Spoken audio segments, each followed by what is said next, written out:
আসসালামু আলাইকুম। কেমন আছেন আপনারা সবাই? আশা করি আপনারা সবাই ভালো আছেন। আজকে আমি যে বিষয়টা নিয়ে কথা বলবো এটা হচ্ছে ডিএক্সএন এর গ্যানোজি টুথপেস্ট। আপনারা জানেন হয়তো ডিএক্সএন এর গ্যানোজি টুথপেস্ট এটা হচ্ছে 100% ন্যাচারাল অর্গানিক প্রোডাক্টস, যেটা ব্যবহার করার মাধ্যমে কিন্তু আপনি আপনার দাঁতের যে কোনো সমস্যা, আমাদের দাঁতে অনেক সমস্যা হয়ে থাকে, যারা দাঁতের সমস্যা ভুগছেন তারা এটা কন্টিনিউ ইউজ করলে কিন্তু ভালো একটা রেজাল্ট পাবেন। এছাড়াও অনেকের কিন্তু মাথা ব্যথা হয়, মাথা ব্যথার সময়ে কিন্তু আপনারা এই টুথপেস্টটা কিন্তু একটু হালকা নিয়ে পানির সাথে মিক্স করে লাগালে কিন্তু অনেক ক্ষেত্রে মাথা ব্যথা কিন্তু ভালো হয়ে যায়। এছাড়াও অনেক সময় পুড়ে গেলে কিন্তু আপনি আমাদের এই পেস্টটার সাথে সাথে লাগাই দিবেন। এছাড়াও আপনি কোনো স্থানে যদি কেটে যান, তারপরে আপনার যদি চুলের জন্য কিন্তু এটা ভালো কাজ করে, যাদের চুল পড়ে যায় তাদের জন্য কিন্তু এটা ভালো কাজ করে। তো এখন প্রোডাক্টটা হচ্ছে ন্যাচারাল প্রোডাক্টস। অনেকে বলে এই প্রোডাক্টসের দাম কিন্তু, এই টুথপেস্টের দাম কিন্তু বেশি। অনেকে বলে আপনাদের প্রোডাক্টসের দাম বেশি। তো দাম কেন বেশি আমি আপনাদেরকে একটা ভিডিও দেখাবো এখন। এটা হচ্ছে গ্যানোজি টুথপেস্ট।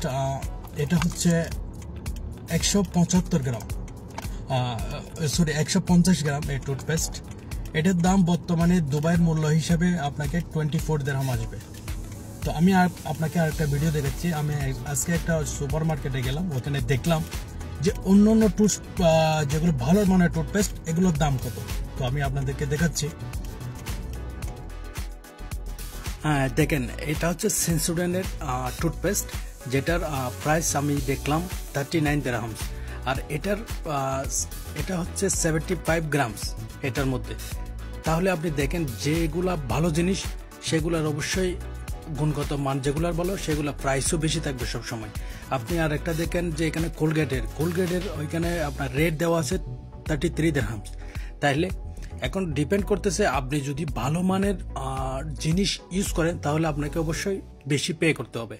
আমরা অনেকেই বলবো যে ভাই আমরা 5-6 দিরহাম দিয়ে টুথপেস্ট পাচ্ছি। হ্যাঁ অবশ্যই আছে, কিন্তু এগুলার গুণগত মান আর আমাদের গ্যানোজি টুথপেস্টের গুণগত মানের মধ্যে কিন্তু অনেক তফাৎ রয়েছে।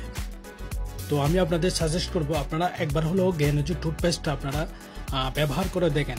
যদি ভালো লাগে কন্টিনিউ করবেন, আর ভালো না লাগলে কন্টিনিউ করার দরকার নেই। তো সবাই ভালো থাকবেন, সুস্থ থাকবেন, কেমিক্যাল যুক্ত প্রোডাক্টস ব্যবহার করা থেকে বিরত থাকবেন। ধন্যবাদ সবাইকে।